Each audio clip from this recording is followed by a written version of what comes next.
Welcome to the interview portion of Power Talk. I'm here today and privileged to be with a gentleman that I'm sure you're familiar with. If I'm introducing you to him, you haven't been around very much. It's probably more of a reintroduction, and that is Dr. Wayne Dyer. We're here in Hawaii in his escape route where he's writing another book. And if you're not familiar with Wayne, you should be. Certainly he's written some of the best-selling books of all time in the area of personal development. Your Erroneous Zones, Pulling Your Own Strings, The Sky's the Limit, Gifts from Icus, and You'll See It When You Believe It. Wayne, I just want to first thank you for letting me get a chance to share with your family. That's great. Wasn't that great? Yeah, that was great. I walked in to see Wayne and his family, and I got attacked by 7 children. Kids know, though, Tony. Yeah. I was really impressed because when they walked in, my children are very open and very loving, but very often a stranger will walk in and they are very skeptical and they check you out first, like animals do. And they jumped right onto you. So I think there's an invisible quality that people send out. And I think if you have a love for children, that says an awful lot about you. And of course I have it in great depth because my children are the most important things in my life. Yeah. And I can tell that you're a wonderful daddy too. It's nice having you there. I appreciate that very much. Well, I think one of your gifts, from my perception, is the ability to have that child be totally alive inside of you. And that's where happiness comes from when it's natural. But why don't we start out by getting we always start our Power Talks finding a little background on people. Sure. So why don't you tell us, where did this philosophy of no limits, this lifestyle of really living life to the fullest, where did all this come from for you? Where did it start? I know you had some painful challenges starting out in your childhood. Yeah, well, they were challenges. They weren't painful. Oh, that's good. Truly, they weren't. See, I grew up I spent 6 or 7 years in a series of foster homes. My mother had 3 boys by the time she was just a very young woman, and my father had spent some time in prison, and he was abusive and an alcoholic and an irresponsible person, and he stole from everyone, and this is why he went to jail. And he also just abandoned his family when I was just an infant.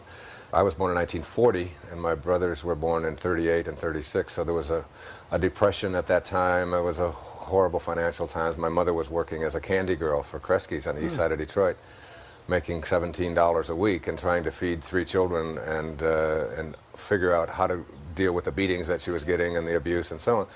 So I ended up in a series of foster homes with my brother. My oldest brother went with my grandmother, and we were all reunited when I was almost 10. I come from a position at this point in my life that there are no accidents, that the universe is on purpose. I agree. And I know I know your material as well as you know mine. I listen to your tapes and read your books and know that we have a lot of similarities there.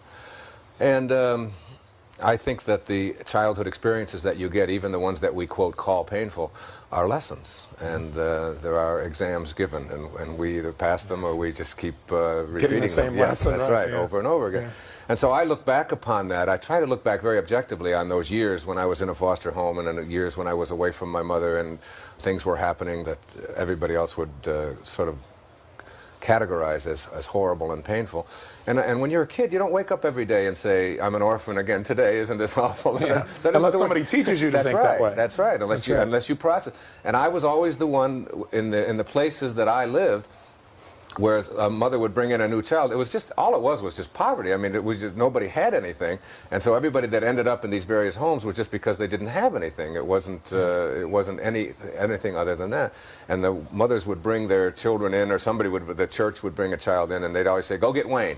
And I was always out and back either playing or meditating or having a good time, because it was on a farm, like. I mean, there were chicken coops, and there was a lot of apple trees and peach trees, and it was just, to me, it was just where I was. I mean, what else do you know? Yeah. And they'd say, where's Wayne? And I'd come and they'd say, Wayne, this is Martha. I remember one time, and this little Martha was crying, and she was all upset, and they said, Wayne, teach her how to spell her name. And I was about 3 years old. I had no idea how to spell Martha.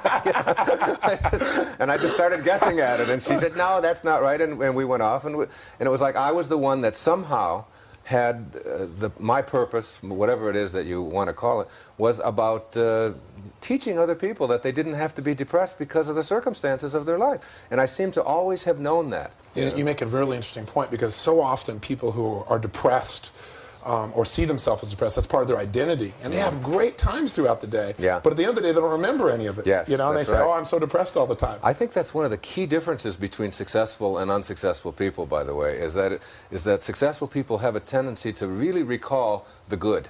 Yes. They remember. I mean, I think of my days at Mrs. Scarf's house out in Mount Clemens at 231 Town Hall Road, and I think the only painful day I can ever remember was the day that her husband died, and it was just I just didn't understand. I mean, he was there one moment and he was gone the next, and the only other one is I had appendicitis when I was a child, and I got rushed to the hospital. But when I think of my time in the hospital with appendicitis in 1948.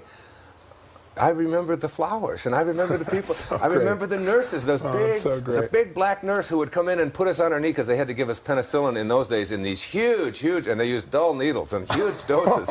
And she was always the one who would coddle me and take care. I mean, I remember seeing my mother every day. I mean, she came to the hospital every day after working where she was, and that was just glorious. I don't remember any other part of it, and I have a tendency to do that. I've been through a divorce, and I talked to my ex-wife, who is now remarried, and I'm remarried, and our lives are in nice places, and we're very good friends and all that. But whenever we would talk about what was going on in our marriage, she would always point out all of these things that I didn't even remember. You didn't take the kid on Halloween. I said, well, I remember being there on Halloween. I don't know whether I just created this or whatever, but I look back on my marriage to my ex-wife as a wonderful time. I think she was great. We just had to move along. I've never looked back and thought, oh, isn't that awful? Never done that. Well, you talk so much about having reality-based thinking. And yet, isn't reality based on whatever we focus on? Reality is just what I think about all day long. We are what we think about all day long. And it's like, that's the most important learning I think I have come to over the years, is that this body that we're in is really just like it's like a garage where we park our soul, you know. It's just a place to put it, you know, and so you take good care of it and you do all of that, but this isn't what it is. I've talked often about when my grandmother died, and they weighed her just before she went to the hospital. She weighed 133 pounds, and life left her body. Her body didn't weigh any less. I mean, her very life, was invisible and weightless, as is everyone who's listening to it now. So you're just sort of trapped in this body temporarily, and you ought not to be thinking of it as who you are, but your reality is how you process it. And that's one of the great lessons. I was talking to one of your producers, John, yesterday about somebody here who had come up to me and was very negative toward me, which is very rare. Do I ever attract anything like that? So this morning I was meditating on that, thinking, why did I attract this negative person who was very angry at me for being on his property when I shouldn't be, or something like that? And I kept getting back in the meditation, and it's like it bothered me for a whole day. And then I was like over it in a second, satori, instant awakening. It was like, this is only a problem for you because you process it. The guy who came into your life in a negative way is just the path that he's on. Your reality is how you are living with it. You know, it's like he came in to teach you a lesson. And the lesson is that you don't have to process him like that any longer. And it was gone. I realized that it was all totally within my power to let him go and to send him love. And I did. I sent him a couple of books. I found out where he works, and you know, and I sent him a lesson.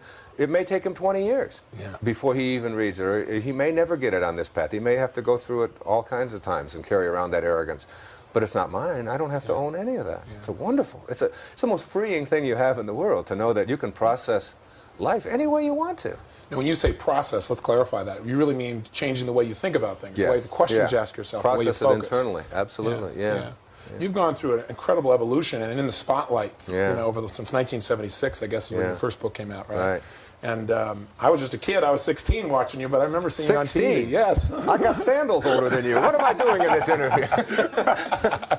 But I remember watching you on television and thinking, that guy's hot. You know, this guy really, he's saying what's really true. You know, you didn't have anything else about you but what you really felt, and you were so clear in your communication that it stunned people. Yeah, it was true. But, I had a sort of a, not arrogance, but an enormous amount of confidence. Yes. That, they didn't know how to deal with that. No. I can remember being on the Donahue Show and the Tonight Show and a few shows like that, and saying things that they were so shocked at that they asked me to come back the next week. You know? And I wasn't doing it for shock value. It was literally what I'd been saying all my life, only I just had a bigger audience. I mean, I'd been saying it as a school teacher, and I'd been saying it as a college professor, and at the lectures that I gave. And you were a therapist for a while, too, right? Oh, yeah, for many, many years. Now, what made you decide to write a book in the beginning? Writing is the way I just express my soul. Writing isn't something I do. Writing is something that I am, and therefore it just comes out. I have to write. I mean, like Picasso had to paint, you know, or it's like asking my wife, you know, why are you such a great mother? You know, I mean, mothering is who she is, and she's just absolutely divine at it. Writing I've been doing since I wrote my first novel when I was about 15 years old. Wow. Yeah, and when I was in the Navy, I spent 4 years in the military after high school, and I wrote 3 books while I was in the service. None of them were ever published. I wrote maybe 100 essays, mostly on the things that I found objectionable about the military. You know, That's probably why they weren't published. and I would design ways to get around it without being beaten down by it, because I realized I couldn't beat the United States government and the United States Navy, Yes. and I couldn't give speeches about how absurd it was, but I also didn't have to be inspected. Yeah. You know, where they would come along and stand you up and make you, you know, shine your shoes in a certain way. I just figured out in my mind, which is where everything begins, in your mind, how could I get away with not ever getting inspected again and still be a part of this system? And in 4 years, I never had another inspection after I left boot camp. How did you pull that off? Every time an inspection would come along, I would figure out a way to be someplace else, where it would absolutely be necessary for me to be someplace else. The only time that I was a little bit devious was when I had somebody, when I tempted somebody to steal my shoes, so that I couldn't go. I had to leave them out, but I would rather have lost my shoes and buy a new pair than to A man who needs to express his individuality and freedom anyway, whatever is necessary. It's true. It absolutely Wow, is that's true. fantastic. And I left the service knowing that I wouldn't ever go back to that. And it was the great lesson of being in the military. Yeah. The great lesson is that life, in your life, you have to learn not only what you love, but what you don't love. And you have to experience, Yes, I think, what you don't like, and then know it, and then know how to go beyond that. Spend the time in the place you want to live Yes. and how you want to be. Yeah. That's neat. Yeah. I know when you put your first book together. Well, first of all, can I mention what you shared with me downstairs? Sure, you can mention anything. Oh, I appreciate that. I got a chance to visit with Wayne downstairs in his room where he's doing his writing here in Hawaii, and I was amazed. There are some similarities between us, but I think maybe even more extreme on your part. And that is when I'm writing, I'm constantly pulling out all kinds of ideas from many different sources, but there are like 50 or 60 books strewn out all around where Wayne sits and writes. Yeah. And he bounces along and pulls from each of these. Now, why don't you describe a little bit about how you write, because I think it's how you live. There's a great deal of trust there. It's called surrendering. I learned to do it about 10 years ago when I really honed this, and that was when I was speaking in Houston. There were about 3,500 people who had all paid a lot of money to come and hear me, and it was an evening with Wayne Dyer. And I had all my notes all arranged in exactly the way I wanted to, and everything was just exactly perfect. I was backstage doing the pacing that you do before you go on, and the meditating and the breathing, and just getting yourself relaxed, and your sort of divine guidance that you're seeking. And I realized that I didn't have my notes. They were gone. Yes. And they were back in the hotel room, which was 30 minutes away, and I was going on in 10 minutes. So I walked out on stage without any notes for the first time, and I surrendered. In that 10-minute period of time, I just said, all right, you know what you're doing, and you know how to do it, and you're good at this, and you're here for a reason, and there are 3,501 people in this room, and you're the one who's speaking, and 3,500 have paid to come and hear you. There must be a reason for that, and so get on purpose. Get on purpose. Get off of your outcome. Get off of how well you do. Get off of how much money you're being paid. Get off of all of that, and get on to what are you here for? Yeah. And you're here to improve the quality of life for somebody else. That's all you can do. When you leave this planet, the measure of your life won't be in what you accumulated. It will be in what you gave. Since you can't get anything anyway, it's in giving. So I surrendered, and that was the beginning for me of surrendering. I've never used notes since in my life. It's not that I'm not prepared. I meditate before, and I know what I want to do, and I do that now with my writing. It gets to a point where you absolutely have a knowing. There's 2 ways to learn. One way is through fear and doubt, and so you learn through suffering, or another way is to learn through knowing, just an absolute knowing that you have guidance available to you, and that you're not alone, and that you can handle this, and that you have a choice to feel that way right now, no matter what's happening in the environment. Absolutely. So I surround myself with the people and the books and the ideas and the things that I want. And I know that they will be there. I have an idea so I know the areas I want to write about, and the areas of prosperity and creating health in your life and in your relationships and in your relationship to yourself and these kinds of things. I know about that. Right. So I know what my chapter titles are and my headings are and things like that. And the rest of it I just absolutely trust. And when I stop, I was going to say stuck, but I don't get stuck. I don't have anything called writer's block anymore. I can write forever. I mean, my typewriter just goes and goes and goes. goes, and sometimes it goes so fast that it smokes. I mean, it's like it's just going. Well, part of the problem is you got a typewriter there. Right. That's an interesting point. You got a typewriter down there. Is it the same typewriter you used to write your original book? Yeah, it's the same typewriter. I've written everything I've ever written. A Smith Corona. It's an old one. Yeah. Yeah. Well, you talk about living in the now. Now there are computers, Wayne. Yeah, What's the deal here? Why do you stay with the typewriter? I have a thing about computers. I have some judgment there that I probably have to work on. But they gotta forgive your computers. I do. Yeah, they collect so much information. There's sort of a big brotherish kind of thing about computers. Something that can take away freedom. Yes, huh? yeah. There is something like that, and it's like you press a button, and everything that you ever did when you wet your pants back. I know it's written in there somewhere. You know? All of the skeletons I have in my closet are in somebody's computer. So you don't want to contribute to that. Could be paranoia, but maybe not. I don't know. But anyway, it's this trusting that you get to that allows you to not just to write well or not just to speak well, which is what I do, but whether you're driving a cab or whether you're a dentist or whatever. It's what they call flow. Have you seen the book Flow? Yes, I have. It's not I can't pronounce the author's name, but it's Zizagakablinsky or something like that. But it's a fabulous, a whole notion that you get past judgment, and I do this in my tennis. I play tennis every day at a pretty decent club level. And I have found my best tennis flows from when I'm off of outcome and I'm on purpose, when I'm just out there being. You know? What I'm impressed by you is to see your children, because your children live by flow. Yeah, they do. You know, I mean, when you walk in there and they attack you and love you and jump all over you and say, you know, that was my highlight.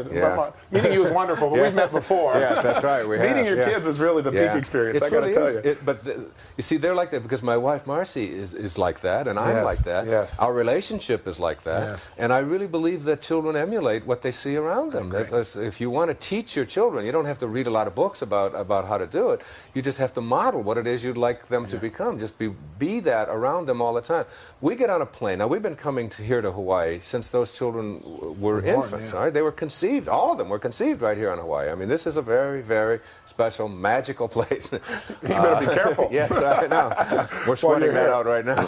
An eighth child. Right. Oh, my gosh. But when we get on the plane, we live in Florida. Now, we come to Hawaii. Now, that's halfway around the world, all right? That's a 13-hour deal. And when we get in the back of a plane, we fill up a plane. Those children, every single time, we never give them any instructions. We never tell them you have to be good, you better not say anything, or we're going to get you, or anything like that. We just get on the plane. And when we get off, everybody on the plane always comes up to us and talks about all of our children and how wonderful they are. Yeah. They're there, they're in the moment, they enjoy the plane. If there's a movie, it doesn't matter if they've seen it 16 times. They watch the movie, they're playing with the stereo stuff, they're listening to stuff, they walk around, I mean, but they're always very peaceful, they're very joyful, and they meet other people on the plane, and they even calm down other babies around them. Just like they say about Christ, you know, or Mother Teresa. And that all comes from the kind of relationship that my wife and I have. And I couldn't agree with you more. I think that most people try and teach their kids what to do, but they live a different lifestyle. And kids don't listen to what you say. They They're do smoking what cigarettes you do. and telling their kids, now you shouldn't use drugs. I mean, it's just, Where's or they're the cheating on their incongruency in that income tax and talking about it. I can't understand why their children lie. No kidding. They don't get it. No kidding. No kidding. Tell me, I know you have a discipline of running, and you were doing that right before this interview. Yes. You've been doing it every day for how long? In October of this year, I will have completed 15 years without missing a day of running a minimum of 8 miles. That's amazing. And as a result of doing that, and meditating along with it, I haven't had a day of illness in 15 years. I've had a few fevers, I've had a few this and that, a few sniffles, but I haven't had anything, any influenza, any colds, anything that would keep me from running that distance. And I've had some, I'm an athlete, so I've had some bad injuries to my legs and all of that, but I've always been able to run right through them. And instead of it taking weeks and weeks and weeks for these pulls and these injuries to heal, they're usually healed in a day or two. Because I think circulation is not only the key to understanding the universe, it's the key to understanding the universe that you are. You've got to keep yourself circulating all the time. You can't let an old person move into your body. You know? That's a good point. Yeah. I say behind every old person is a young person saying, what the heck happened? Yeah, that's right. Yeah. I remember when I was teaching psychology, I came across a great poster. It was a whole line of babies, a little face, and they were all gurgling and laughing, and just like the ones that you just saw downstairs. Yes. And then underneath it were another row of pictures with all these old people who were just all sitting there and depressed and looking down and unhappy and with scowls on their face. And the heading said, "What happened?" Yeah. Let me ask you, what is your major focus of what you're trying to share now? Or let me come back to what I started to ask you earlier. I said, you've gone through a tremendous evolution.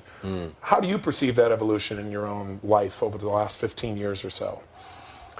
The evolution is one of, instead of teaching people how to manage their emotions or how to avoid being victimized, I think it's the difference between self-help and self-realization, I guess. What I write about is always just a reflection of what I'm going through in my life. My writing is always very personal. The examples come out of my own experience in my own life.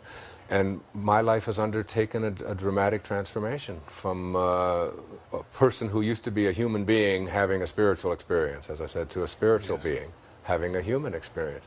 And I know, profound difference there. Yes, it is. And I know that who I am is divine. I'm a divine necessity, and each person listening is as well. And I know that there's a grand purpose, a heroic mission that every one of us has on this planet. And I think that my lessons have been much more spiritual, much more peaceful. Consequently, my life has become much more peaceful. And when my life is in harmony and serene, then my writing is that way. I think my writing flows more now. I think my message is that I know I'm not alone.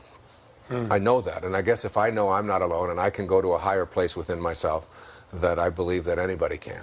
That the same intelligence that flows through you is the same intelligence that flows through me. The only reason that I can't wiggle your finger is because I believe that I'm separate from you. But it's a oneness that is there. And I've met a beautiful, beautiful man. His name is Deepak Chopra. Oh, yes. Yeah, we met him recently, and he's invited us to come out and visit Deepak and I him, have become very, very friendly. Incredible man. Yeah, he is. And as a matter of fact, my wife just was diagnosed as having a cold nodule on her thyroid and was told that it was 2.5 centimeters and that she would have to have surgery. She went to 3 different endocrinologists, specialists, and each of them said that she would have to have surgery. And that same day I met Deepak, the same day that we thought that my wife might have cancer. They said it could be cancerous and they couldn't take a chance. And that very same day, Deepak and I were doing a program together in Seattle, and along with Louise Hay and Shakti Gawain and Kriyananda, and it was a very, very special day. And Deepak and he came to me. Here's this man who's a physician and who grew up studying under Maharishi. I mean, just a brilliant man. And I'm ready to just bow to him, and he's bowing to me, telling me how much he loves me and how much he appreciates my work and all that. And we became like soul brothers. I mean, it was like a man I experienced love for instantaneously. And he invited Marcy to come up to his Ayurvedic medicine place up in Lancaster, Massachusetts. And she spent a week up there for the first time in 10 years that she slept alone, that she has been away from the children or away from me. And she went up there alone, and our 16-year-old daughter, we absolutely knew that she could handle this. And she handled 5 children for a week and just became, I mean, an unbelievable mother, from sort of a wild kind of teenager who likes to go out and be a teenager, I mean, to a totally, completely responsible person, because we believed that she could do it. Yes. And my wife went up there for a week and worked with Deepak, and he gave her herbs and oils and counseling. Cleansed her system. She came back, and in 1 week's time, Tony, she went back to the 3 endocrinologists, and the cold nodule is gone. That's fantastic. It's gone. That's fantastic. But she never believed for a second. I mean, it isn't like she said, oh, maybe I have cancer, but. It wasn't like that. She absolutely said, I'm not having surgery. I'm not interested in this. I know that I can do this. I know I can get rid of this. And all I have to do is just get my body balanced. And that's what Ayurveda taught her. That's what Deepak. So we're doing a program together. East meets West, kind of. And he said to me, he said, it's real interesting. He said, I came to the same conclusions about personal transformation and spirituality and this divineness. He said, I was raised in that tradition, and I went through medicine, and I'm a scientist. He said, you grew up on the streets of Detroit, and you came to the same kind of conclusions. And truth is truth. Yeah, and it's like, here we are now talking about various levels of higher consciousness, the different levels that you can reach in your life, and it's been magnificent. It's really been a joy to be associated with it, and that's really the difference between now and then. I mean, you talk about the transformation. The real difference is that I know I'm not alone now, and I know that there's a divineness that's in all of us. What triggered that knowingness? Because so many people know it intellectually, but they don't embody it emotionally. I try to think of because we're always looking for things in the physical world that describe, what it is that happened. But there's a word in Zen tradition called satorai, We don't have a translation for it in English because we don't do it. That's a real good point. Yeah. We don't have a word, we don't have an experience. That's right. But it's like, in Japanese it's called shibumi. It's effortless perfection, or instant awakening. And where you just have this knowing, and it's like I can go back and I could give you right here a whole lot of circumstances that happened in my life when I went to my father's grave, but then it turns out that I had all this hatred towards my father for all these years. Go on through this story, because this is an important story. Yeah. Maybe you can share that with us, because I know it was a profound experience in your life. It truly was. When was this, first of all? It was 1974, just before I wrote Erroneous Zones, like months before I wrote Erroneous Zones, like days before I wrote Erroneous Zones. Had you seen him at any time since you left your family? Never saw him. Never saw him. Never saw him. He left and walked away on a wife and 3 boys, and never ever showed up again. Just was gone. You want me to tell this story? Yeah, would you? I think it's very powerful. It was. I went down to Columbus, Mississippi. I was teaching at St. John's University in Queens. You were 14. No, that's right. And it's interesting. I haven't thought of this in quite a while. I had a cousin who was my father's sister's child, whose name was Dorothy Phillips, who I had just met a couple of times. They would never give any information about my father. I was always looking for my father. I spent a lot of time looking for my father. Why did you want to find him? I wanted to meet him in a bar. I had a fantasy of just going to a bar and sitting down and saying, "I'm your son. Let me." And this was long before I became well known or anything. Yes. This was just. I just wanted to know who this guy was. You know. Yeah. When his mother died, I found out his mother died. I went to the funeral, and I was only 13. I was the only one that went, and I went only because I was hoping that he would show up. You know, just so I could meet him, but he didn't come. Wow. Anyway, I spent a lot of time looking for him, and then I would always run out of money, or I would run out of desire, or I was just being guided to stay away. Because I know now, see, I can just interject that I know now, because I have conversations with my father, and I can see my father in my meditations. Yeah. I mean, his soul is there, and in many ways it guides me. I mean, I really think that his life was a lesson for me in how not to do things. Yeah. And so I've used it that way, and I see the blessing there.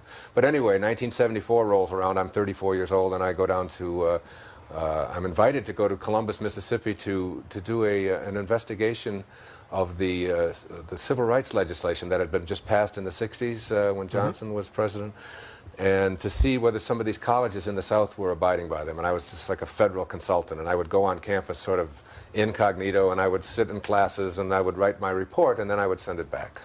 And I agreed to do this for a weekend, and Dorothy, meantime, had called and left a message that she said, "Your father is dead." And I didn't know this up until then. Wow. Yeah, she said, "Your father is dead. He died in New Orleans." And she gave me the date that he died. And she said, "He's been dead for a while." And I was like, it was a shock. I called my mother. I said, "Did you know that?" I asked none of us knew that. You know, he'd been dead 7 or 8 years. So I got down to Columbus, and I looked on a map, and I was only 200 miles from New Orleans, and I called the infirmary, where she gave me the name of the infirmary, and he was an indigent, and they said they found out that he died of cirrhosis of the liver, and he was 49 years old, and they said, "We don't have any record of where his body as an indigent was just shipped to Biloxi, Mississippi."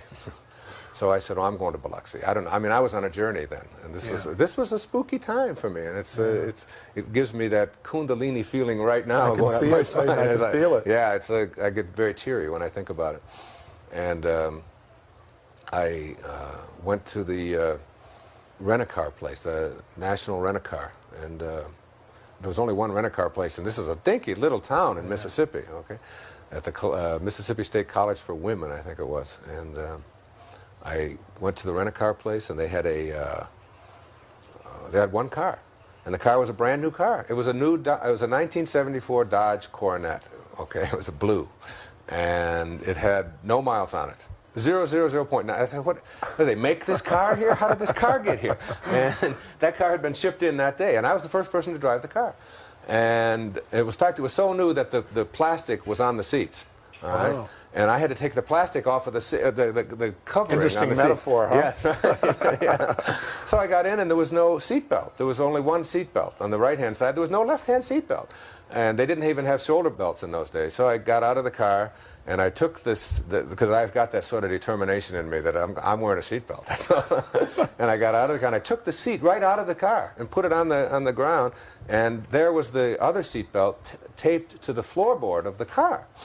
And it was masking tape. It was wrapped in plastic, the buckle, wrapped in all this plastic. There was a rubber band around it, and then it was taped to the floorboard, obviously to protect it from cutting the upholstery in transit. And I took all of this stuff off of it and unwrapped it and all that, and inside the buckle, there's a card, and it says, a business card, inside the buckle of this brand new car. This is a true story. And it said, Candlelight Inn, Biloxi, Mississippi. So I took the card, and I just said, that's interesting. I'm going to Biloxi. It's 200 miles away, a 4-hour drive. It was on a Friday afternoon.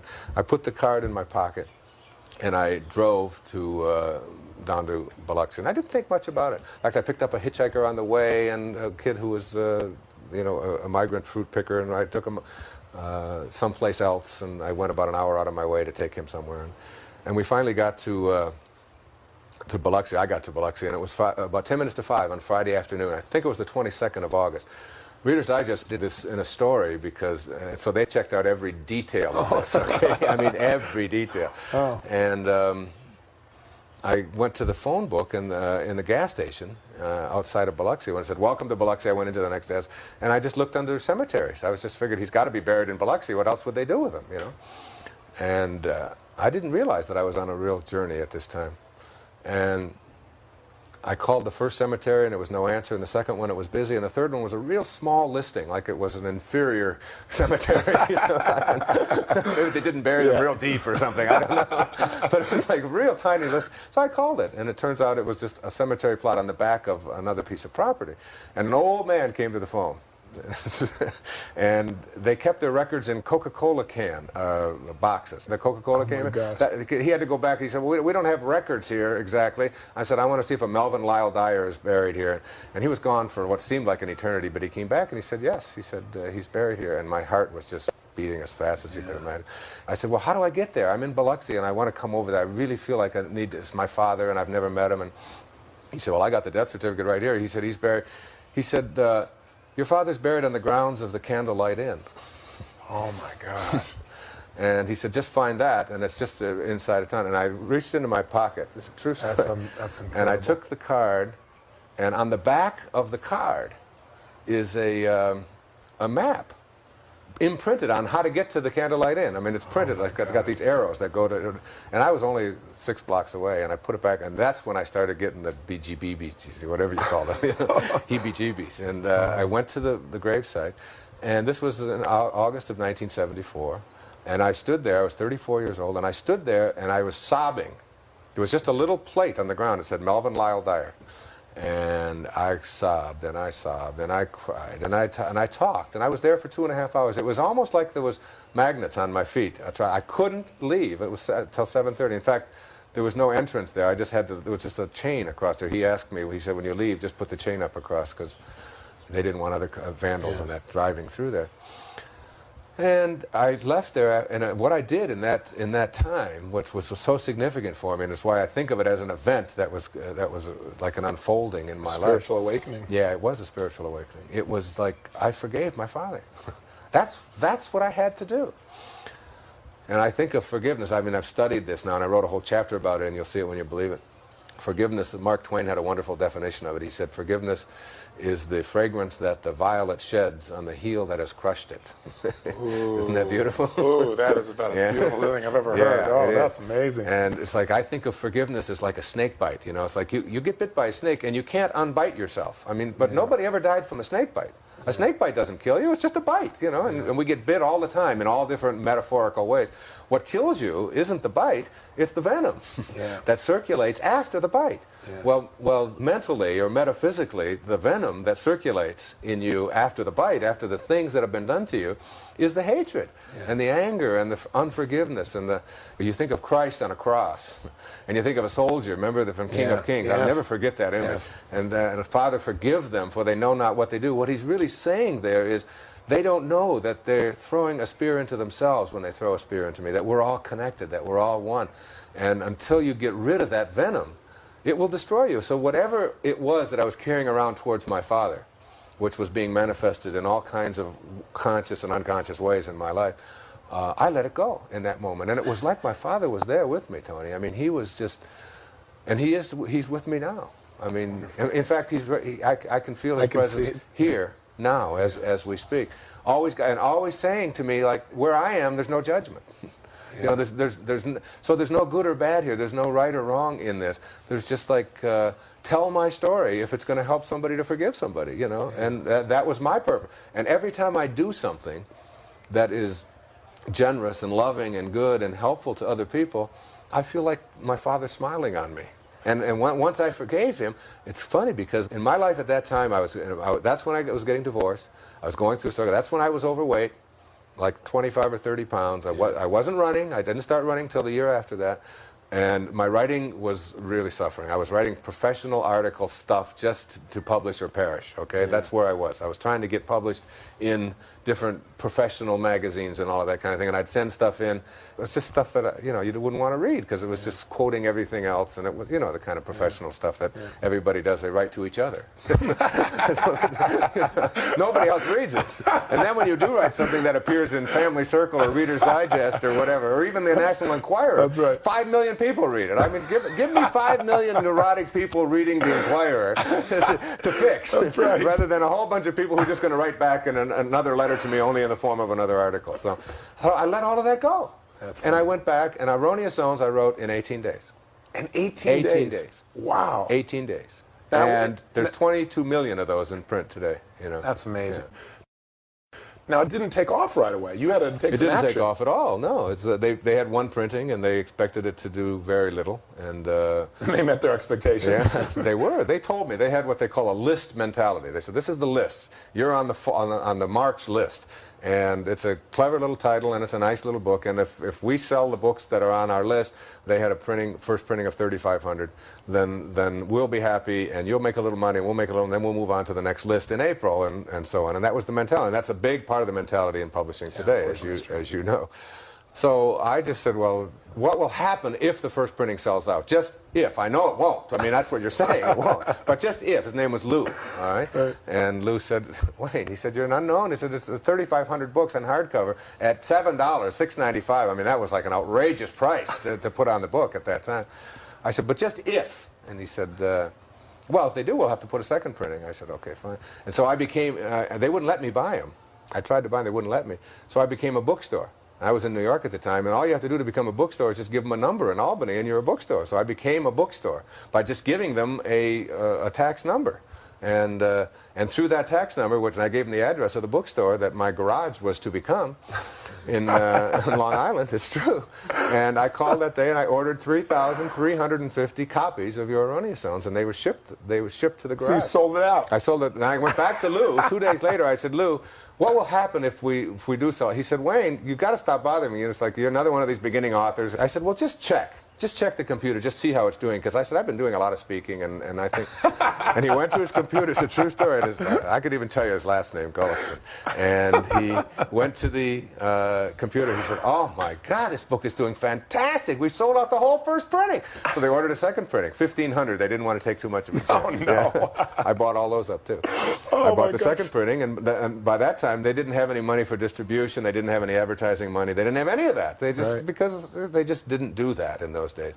So I said, I'm going on the road, and I quit my job as a professor at St. John's. I walked in, and I had all these publication credits, and I was like a rising star there. And they said, you're insane. You've got guaranteed tenure for the rest of your life. You've got a position. Yeah, right. Yeah, you can argue for your misery for the rest of your life, you know. And I resigned, and everybody thought I was nuts except my wife and I. We both knew that this was the right thing. The day I resigned from doing something that I no longer was totally involved in. I was good at it, but I didn't want to do it. It was like drill. You know, I mean, after you've drilled enough, it's just enough. Drill is drill, okay? But you don't need to keep doing it. I learned that in the military. So I drove home on the Long Island Expressway that day, the freest man I'd ever felt. I knew I was about to follow my bliss. I really knew it. And I didn't have any guarantee of any income or anything. The interesting thing about that is that in the following year and a half, I made more money. I was 36 years old now at that time. I made more money without even trying. I never thought for a minute that I would make money because I hadn't made any money on anything I'd written yet. Yeah. I wasn't Why would writing. this be different? Yeah, I wasn't writing for money. I was writing because writing was just something that that's Who how you I are. expressed Yeah. myself. That's just who I am. And I made more money in the next 18 months than I had made in the previous 35 years of my life, like by a factor of 10. And You're just going out and sharing your philosophy with radio I stations? took the books in a station wagon across the country, and I would. This is the way I did it. If you want to know how I did it, I would arrive in a town like Columbus, Ohio, where they have they have Good Morning Columbus on the radio, you know. And if you've got a new avocado dip, you're on for an hour. You know, I mean, they're looking for people. Okay, every station's got a talk show. So you just have to find out who they were. And I had a girl back in New York named Donna Gould who was working for the publisher, but was willing to work for nothing at night. Just because she loved erroneous zones and loved me and loved the whole thing. I mean, she was just involved in the whole process. She really loved it. And so she would call these different stations and all that and book me on Good Morning Columbus and Good Afternoon Columbus and Hello Columbus and Goodbye Columbus and, you know, and all of this kind of thing. And, yeah. And I would have my car full of books. I would arrive in Columbus. I was sleeping in the car. I mean, I did this. I had no money to do this with, right? And I would sneak showers. I would figure out how to take free showers, you know, in days inns and things, you know. But you had a committed wife. Yeah, now, was your wife traveling with you? Oh, yeah. Well, sometimes. Sometimes. She was also working. Wow. And I would go to the bookstores. And first I would telephone them call them up, and I'd say, have you got a book called Your Erroneous Zones? And I would do it in like 9 different dialects. You've got erroneous, erroneous, yazina, and I'd do it in German, and I'd do it in Dutch, and then if my wife was with me, she would call, and I'd get these people to call and ask for erroneous. It's true, this is exactly what we did. Create the demand. Shameless. I love it. But I knew I was going to create the demand. I mean, I didn't think I was doing anything, you know, immoral. I was just creating the demand for what it was that I believed in. And besides, I had 5,000 books I had to get rid of because I had no distribution at all. So you were what we call committed. Huh? That's right. I was totally involved in the process, and then I would go on the air. Okay. And I would do what we're doing now. Yeah. I never tried to sell my books. I never gave the title out. I never said, oh, by the way, my new book is called, and oh, yes, my book is this, and you've seen this on the air. And every time somebody does that, you say, well, they're not involved in it. They're just trying to sell me something, and you move away. I didn't do that. I was just selling myself as a person. I was just talking like we're talking. And when people talk and are committed and are involved and are authentic and are enthusiastic about what they're saying, people respond. People want to know more. Yeah. They just want to know more. It's why I let everybody tape all my talks. I never deny anybody to tape to this day. In fact, I not only allow it, I insist on it. And I don't take a cent for it. Anytime I speak, I say, if I'm on purpose, rather than an outcome, if I'm on purpose and in the process, then my purpose is to get the message out. That's where I've got to be centrally focused. Not on what's going to come back to me, not on royalties, just on that. So I allow every church, every organization, you can tape me, and you can do anything you want with the tapes. Anything you want. You want to sell them to your customers and all of that. Just don't put them into bookstores and make a legal conflict for me with publishers. Just legal problems. But otherwise, do anything you want with them. Because I figure all that can happen is something good. What can happen if somebody hears an interview of mine other than they say, gee, I want to hear more of that guy. And off they go to the bookstore, or off they they call for the tapes and all that. Nothing but good can happen. And then you keep circulating it and so on. So, I mean, I learned that about 3 years ago when my agent kept saying that you can't tape Wayne Dyer. Now I have a clause in there that says, I insist that you tape me. And do whatever you want with the tapes. That's true. So I was like on that process. Then I would finish at the interview, and I would go to the same bookstore, and I'd say, by the way, I'm here in Columbus, the Little Professor bookstore. This is one of them I can remember very well. And I said, I just did AM Columbus, and I'm going to do this afternoon's Columbus, and I'm going to do all of this. And the guy said, my God, we've already had 10 phone calls. Well, hell, I knew I'd made them. And I said, well, can I just leave 25 of my books here, and if they don't sell, then you can send them back to me, and here's the address, and it won't cost you anything. Just send them back to you. Sure, he said, absolutely. We've already had calls for them. And sure enough, they were getting calls. People were going in there. And that's how I distributed my book. I did that in Columbus. I did that in Baltimore. I did that in Jacksonville. I did it in Tampa. I went to almost every, I shouldn't say every state, but I went to about 75% of the states in the country at my own expense, in my own little car, 6 months on the road. And then finally, the book hit the bestseller list. And it was interesting because the Tonight Show was the show that everybody wanted to get on in those days. That's when it was an hour and a half. And that story is so phenomenal. I don't know how our time is. We're fine. The story of getting on that show, because Donna was always trying to get me on the show. And she'd call the Tonight Show, she'd call them, and they'd say, if we hear the name Wayne Dyer one more time, I'm not. It turns out that a friend of mine now, a very good friend named Howard Papish, was working on the show, and someone had placed a copy of Erroneous Zones in his briefcase, and he was flying back to Los Angeles, and he happened to pick out that book and read it on the plane. Well, he called me, and he asked me if I would be willing to fly out to Los Angeles and do a pre-interview for The Tonight Show. I said, no, I'm busy putting up my screens. I can't do that. What do you mean, can't I come out to Los Angeles? Sure enough, I flew out to Los Angeles, and I went out there. And it's so interesting when you get off of trying to get something and just stay on purpose. Yes. It's that great quote from Thoreau, if you advance confidently in the direction of your own dreams, endeavor to live the life which you've imagined, you will meet with a success unexpected in common hours. You want to talk about an unexpected thing. I couldn't get on one national show, Tony. I couldn't get on the Donahue Show. I couldn't get on the Today Show. These are all shows that I've done 100 times since. Yes. But I couldn't get on any of them because they said, who are trying you? to force it. Yeah, and I was forcing it. That's right. I was pushing it. But there's another way to reach everybody in the country. And that's to go to everybody in the country. If they won't put you on network television, you can still go out there and do it if you're committed to wanting to do it. So I go out there and I do the pre-interview. And it's the Republican National Convention, 1976, Kansas City. Bob Dole is going to give the keynote address. Now, I had such an angry feeling towards Bob Dole because I got on the show. Okay, I got on the show from the result of the pre-interview, and Shecky Green was the host. You know who Shecky Green is? No. Great comedian in Las Vegas. Super guy. One of the nicest guys in the world. And he's very fun. Does 1,000 different dialects. You get to meet Shecky. He's a great guy. And he was hosting the show, and he asked me if I would, so I get on the show, all right? But it's Monday. But the show, for the first time in the history of The Tonight Show, gets preempted because Bob Dole, instead of giving a 45-minute speech, gives a 2-hour speech, and it goes over and the show's preempted. So I fly back to Detroit, where I'm back there with my wife, and I find out that the show's preempted. And I'm all excited. I'm telling everybody that in the world that I know that I'm on The Tonight Show that night, and it gets preempted. So, it's like one door closes, another door opens. Another door opens. It always works this way. When you're doing what you're supposed to and getting off. So that was Monday night.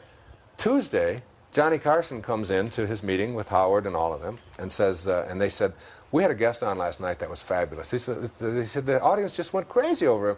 And Carson said, well, if he was that good, he said, I'd like to have him on before they show that preempted show, which was scheduled for a week from the following Monday. They were going to just set it in there. So I get another call from Will you fly back? Will you fly back? This time when I fly back, there's a limo, and I got a first-class ticket. And things have really changed. And I've got my own dressing room. The first time I went in there, it's like, you can dress in the toilet over here. Now and they're pressing my clothes, and they're cutting my hair, which is really like not a big job. They charge for a search fee when they do mine.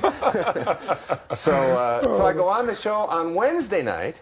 This is like 2 nights later, and I go on with Carson, and Carson says, and we only have maybe 7 or 8 minutes. It was just great. It was super. He was so good to me. And he said to me, this isn't enough time for this. This is really terrific. He said, could you stay over till Friday? Oh, my gosh. And do the show again on Friday, because, he checked with Freddie to coordinate. And I said, no, screens. I can't do it. I got to do So I stayed over till Friday, did the show on Friday. The preempted show showed on Monday. And from not having any national exposure at all across the country, I went from just doing AM Columbus and all these shows all over to getting 3 network appearances in 5 days. Wow. And the book went from, it was on the bestseller list at that time. Before I hit the Carson show for the first time, I got it on the bestseller list by just going across the country as an unknown. Got on the Tonight Show, did it 3 times in 5 days. The Donahue Show started calling us. I did the Donahue Show 3 or 4 times there, and then the Today Show, and it became it became like the biggest. It became the biggest bestseller of the 70s. It was the top-selling book for the entire decade, and it was all because I was advancing. I was doing what made sense to me. Today I don't do that. Today I don't go out and do it that way. I do it another. I trust it'll all work out in another way. Well, you've built it also, but I think I really appreciate you sharing the story, because a lot of times I think people have interpreted your philosophy to mean just let things happen. And the truth is, you're surrendering, but it's faith with work. It's faith with action. As you think, so shall you be. Right. Okay, so you act upon what you think about. Yes. If you're thinking about what's missing, if you're thinking about the scarcity in your life, if you're thinking about what's wrong, if you're thinking about what you don't have, if that's where your thoughts are and what you're constantly thinking about and processing your world that way, then that will be what you have to act on. You have to act on what's missing. It's just like in a relationship. If you think about what you don't like about somebody in a relationship, then you have to act upon that. Yes. Your relationship is really not located in another person. It's located in you, where everything is located, in that invisible part of you. Do you know what everybody said about the reason why Erroneous Zones was so successful? No. It was the 70s. It was the me generation. It was the exact right timing. Dyer was lucky. He hit it at the right. They don't know how many, but that I put 45,000 miles on my car one summer. Yeah. And that I went out and bought all of those books and all that. It's like and took the successful risk. people are very, very lucky. Just ask any failure. They'll confirm it for you. This is true. This is true. Yeah. What is the most important? You've shared a couple of lessons, but if you were going to say the most important, say 3 lessons you've got in the last 10 years that you would share with people, what are they? I know what's at the top, and that is you become what you think about. Yes. If you want love in your life, send love out. Have love within you. Be loving. Yeah. If it's like I think of the orange, I always give the analogy of if you squeeze an orange, what comes out is what's inside. It doesn't matter who squeezes it or what time of day or what instrument you use or what the circumstances are. You can only get out of an orange what's inside. And if you extend the metaphor to yourself and someone squeezes you, that just puts pressure on you or says something or whatever, behaves in a way towards you that you find objectionable. And out of you comes anger or hatred or tension or stress or bitterness or any of that. It isn't because of who did the squeezing or the circumstance. It has nothing to do with that. As much as we like to convince ourselves of that, it's because that's what's inside. And what's inside is always within our own control. I think the second thing is that Robert Frost said, we all sit around in a ring and suppose, while the secret sits in the center and knows. And what the secret in the center that knows is what it is that constitutes your very life. It's like this room we're in right now is only a room, not because of the walls and the configuration and all the form that's in here. It's because of this here that neither one of us can get a hold of, this silent, empty, invisible space surrounded by form. That's what, like in Zen they say, it's the space between the bars that holds the tiger. And it's the silence between the notes that makes the music. See, music isn't notes. It's silence between notes. You aren't form. That isn't what makes you who you are. What makes you who you are is the invisibleness surrounded by form. That's the secret that sits in the center and knows. Once you know that and make contact with that and realize that that is who you are, that it is out of nothingness. It is out of emptiness. It is out of that silent, empty space that you create every thought. Every sound. When you go to make a sound, the sound comes from that nothingness. So nothingness, what we call nothingness, which is everythingness, which is the Tao, and the Tao that can be described is not the Tao. You can't describe it. It just is. It's in every one of us. Once you know that and go there and consult that, then you can not only affect your own physical life, but you can truly affect the physical life outside of you. Deepak and I were having lunch, Deepak Chopra and I were having lunch up in Seattle this day, and we talked about doing this new program. We talked about there are 4 ways we were just toying.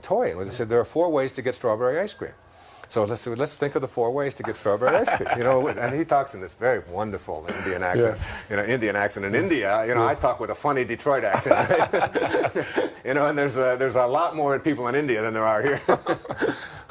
So we're talking about what are the 4 ways to get strawberry ice cream, and I said, well, if I want strawberry ice cream, I just have to have a thought, and the thought is I want some strawberry ice cream. Now I'll just go get it. Okay, yes. So I go off to Haagen-Dazs or I go off to the grocery store and I get so that's like a thought, and then you act on the thought. Now there's a second way to get strawberry ice cream, and that is to have a thought and then to send one of your kids to get strawberry ice cream. It's called slavery, okay? It's like, I want some strawberry ice cream, go get it for me. So you have a thought, and then somebody else goes and gets it for you. That's the second way to get strawberry ice cream. Little higher level consciousness. You don't have to work so hard. It's got somebody else doing it for you. There's a third way to get strawberry ice cream. And the third way to get strawberry ice cream, which Deepak offered, he said, you just think, I'd like to have some strawberry ice cream. And then someone walks by and says, excuse me, is this your strawberry ice cream?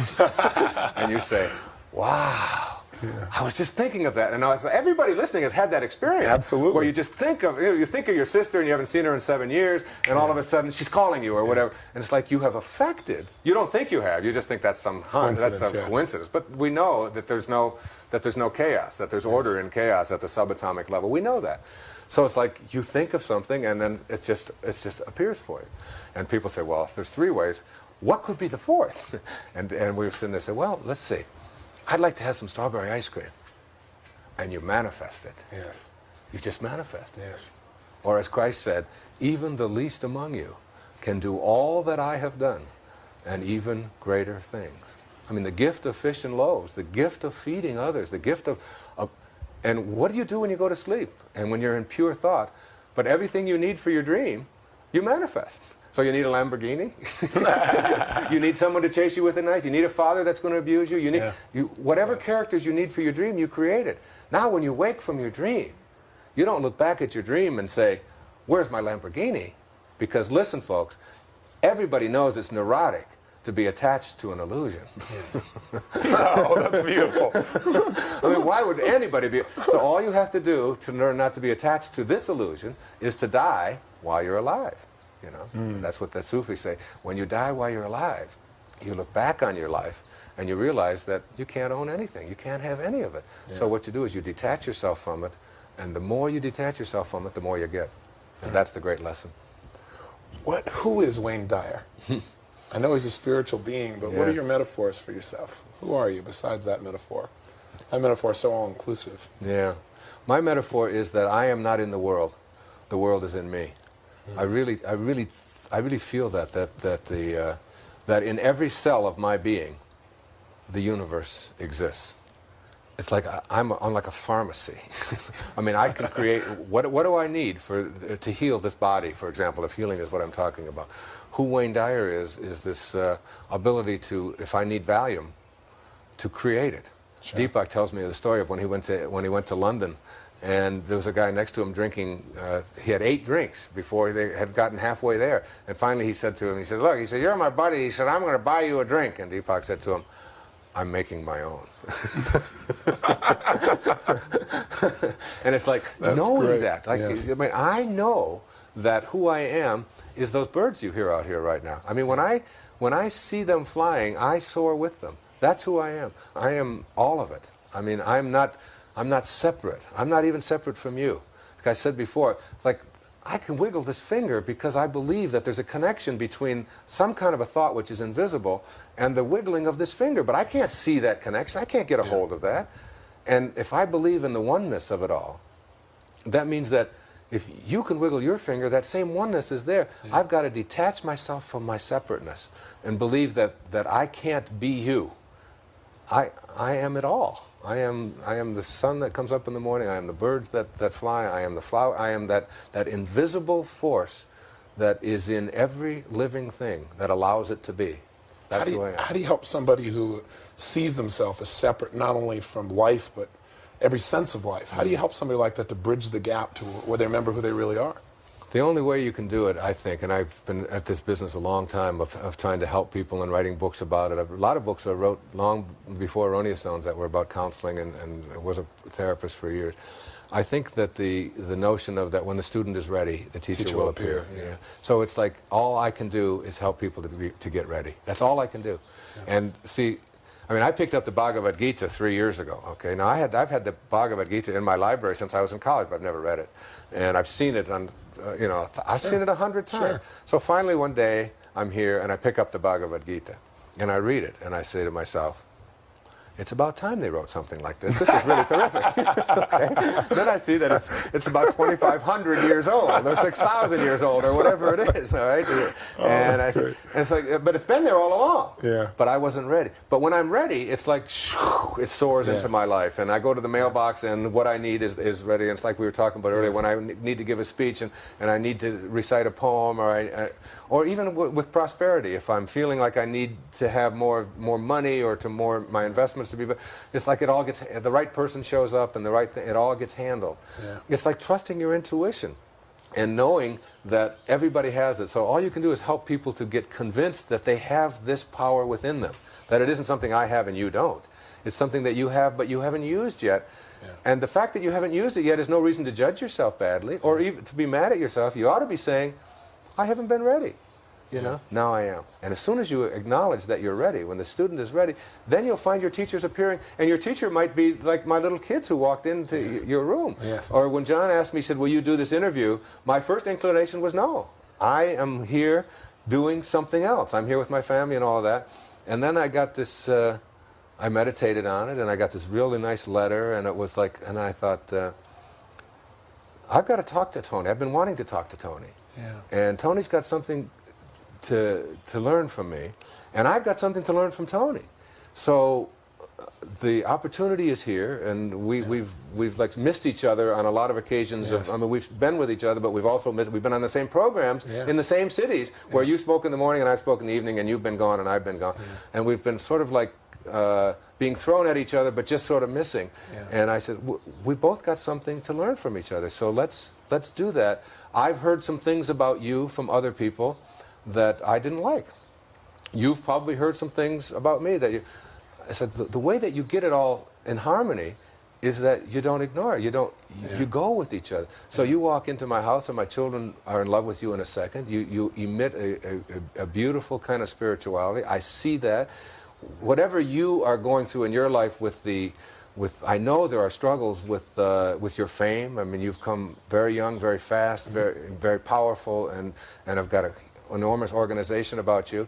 And I wanted to say to you, I don't want you to get swallowed up by it. You know, I want the essential beauty that is within you to flower. And sometimes you have to say, I said that's one of the things you got to say is no. And I like to say it, but I'm not as good at it. But I'm a lot better at it than I used to be. So it's like what I'm saying is there's a mutual thing here. There's like I appreciate the gift, by the way, very much. Yeah, and likewise, I appreciate the gift of being with you. And so I just let go of all of the other stuff. I said, this is a wonderful opportunity. Let's do it. And you know what that came from? That came from nothingness. That didn't come from anybody telling me how to do it or what I should do. That came from trust. Came from my own intuition. Trust, surrender. But my intuition said, see, I told my wife when I got that, I said, I'm not doing any interviews. I said, I'm not doing this. You know, and she said, you keep saying that. Methinks you protested too much. I said, but I'm not doing any interviews. You know, and then she said, read the letter. And I read the letter, and I said, she said, what does your intuition say? What is God telling you? You know, what is God telling you? You know, how may I serve? That's my mantra. How may I serve? How may I serve? How may I serve? Always ask that. Not what's in it for me, but how may I serve? And as I kept saying that, I said, my intuition says, do it. She said, call him and do it. Wow. And that, I have another thanks to make when I go downstairs. But we do that with each other all the time. It's neat. Like that, and that it's like trusting that intuition. You know, it's a very, very powerful thing, and it's like it never ever guides you wrong. The only time in all my investments that I've made and I have a whole financial philosophy of giving a certain percentage of it away unconditionally, and also paying yourself first. You know, it's like reinvesting what you make back in yourself and in your family and all that. And the only time I've ever taken a loss financially in any of my investments was when I ignored my intuition once. And I invested in something that was not conducive to the environment. All right? I don't even want to say what it was because it's neither my purpose to plug nor to blame anything else. But my intuition said, no, Wayne, this isn't, they're doing something that is conflicts with what you believe, but the yields were high.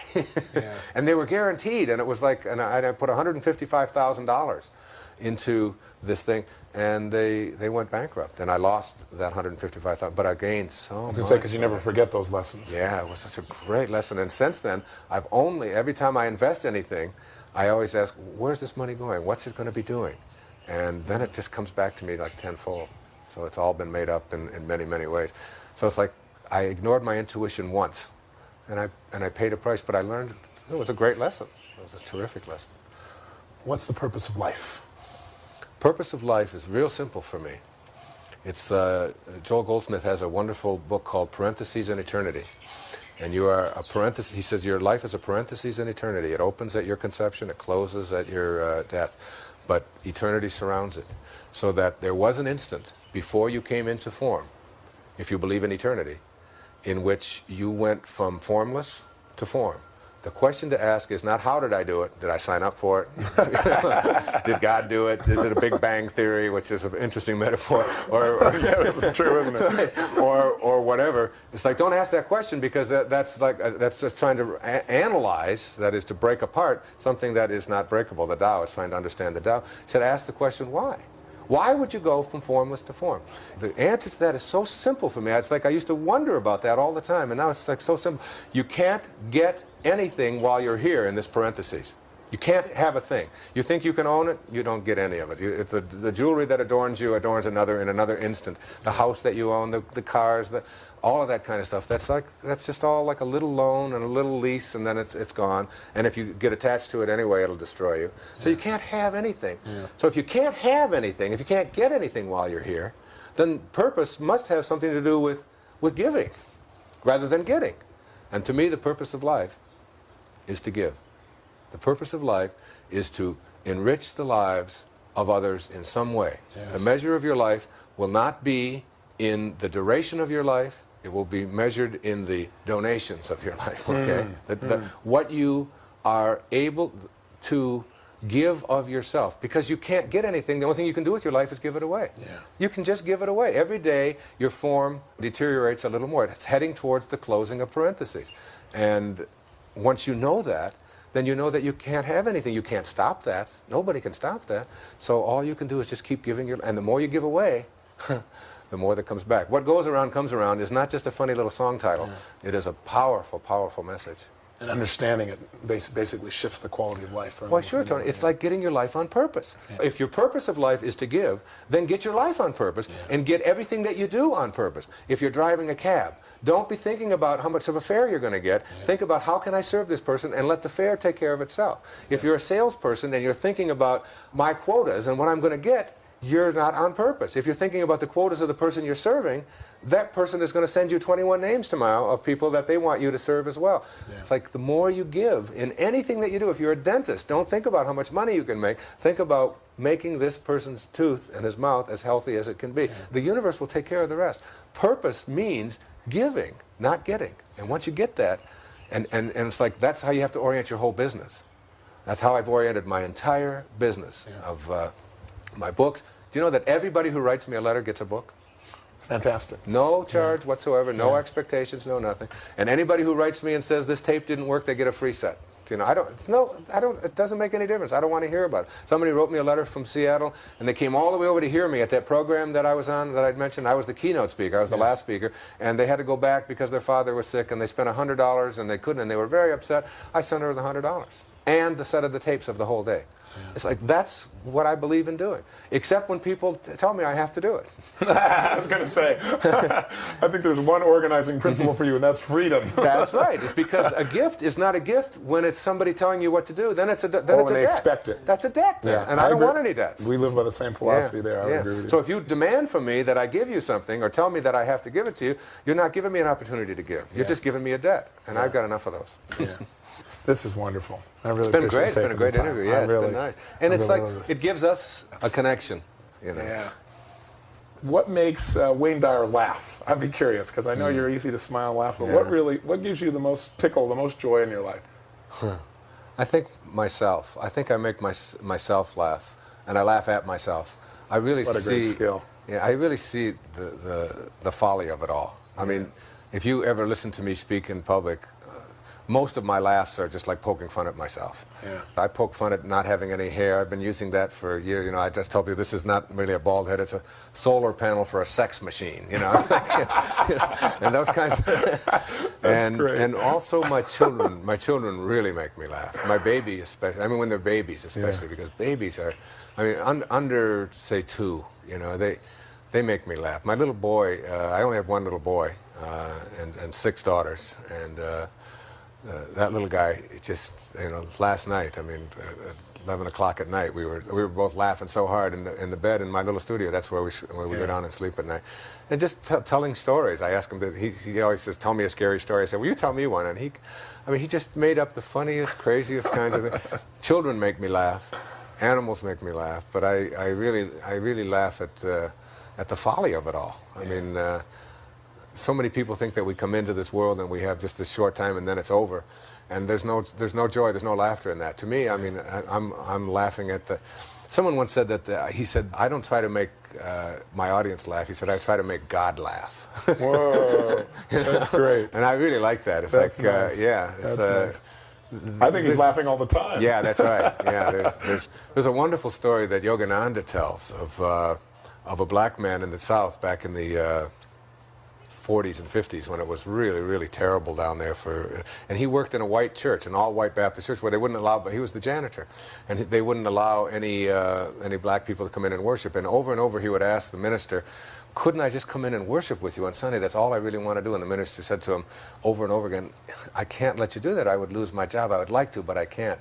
So finally he went and got into deep prayer, and in his deep prayer he asked Jesus, you know, why Christ? Why can't I just pray with those same people where I work every Sunday? And Jesus responded to him, I've been trying to get into that church for 20 years and they won't even let me in. and it's like it's a metaphor. Like, that's wonderful. They think that they're praying to me, but I can't even get in. So it's, or Churchill had one of the great lines of all time. We'll talk about humor and great people. He was a man that I really admired. I remember the day he died. I was teaching at a school in Detroit, at Pershing High School in the inner city, and Churchill was in the hospital, and he was prime minister in 1945, and just after the war was over, and he was having such a struggle with Parliament and all that, and he had to go into the hospital for surgery, and a nurse came in, and she had to give him a bedpan because he couldn't get out of bed, and she was carrying out his bedpan. And and he started laughing uproariously, and she said, what in the world are you laughing about? And he said, I was just thinking that that's the first movement of mine that's been carried out since I've been prime minister. Those kind of, and like all of the great ones have that kind of a sense of humor. That makes me laugh. In those moments. Yeah, that makes me laugh. How do you want to be remembered?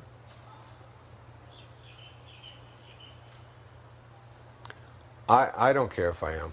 Yeah, I had a feeling that would be your response. I've thought about that, and I just... Do you want to be remembered by your children? Doesn't matter. Yeah, I just want to be with them while I'm here and love them and be as loving as I can, and then whatever they do with it will be what they do with it. Whatever.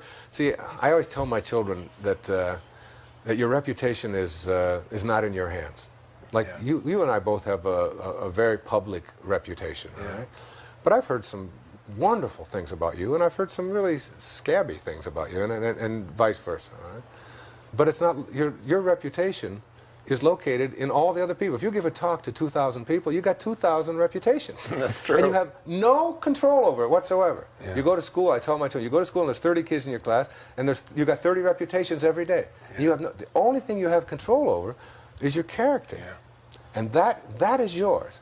So it's like when you do go out into the world, don't be concerned about how you'll be remembered, because that's just going to be, if there's 10 million people exposed to you, there's going to be 10 million remembrances. That's true. Just be concerned about your character, and that's what I try to do. I try to walk the talk. It's clear you do, and I think your greatest gift is that you are a character. Yeah, that's true, I am. Yeah. I've appreciated this time with you very, very much. Thank you. God bless you. I God appreciate bless it. you. Yeah.